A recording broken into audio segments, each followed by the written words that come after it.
ఏందో తెలుసా? క్షేత్రములన్నిటిలోకి గొప్పది ఏది అంటే కాశీక్షేత్రం.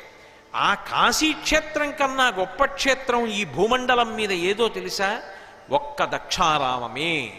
దక్షిణ కాశీ అని పిలవబడినప్పటికీ కాశీ ఎక్కుడు క్షేత్ర సంఘములలోన కాశీ కన్నను ఎక్కుడు గౌరవమున భోగమోక్ష నివాసంబు దక్షవాటి.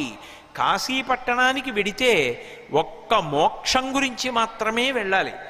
కానీ దక్షారామ క్షేత్రానికి ఉన్నటువంటి గొప్పతనం ఏమిటంటే అసలు దక్షారామ క్షేత్రంలో మోక్షానికి మోక్షము లభిస్తుంది. అలాగే అక్కడ విశేషమైనటువంటి భోగానికి కూడా అదే క్షేత్రం. అందుకే ఇప్పటికీ పెద్దలు ఒక మాట చెప్తారు, అర్థ సంబంధమైనటువంటి సమస్యలు ఉంటే, ఏదైనా ఐశ్వర్య సంబంధమైనటువంటి సమస్య ఉంటే దక్షారామ క్షేత్రానికి వెళ్ళి భీమనాథుణ్ణి సేవించండి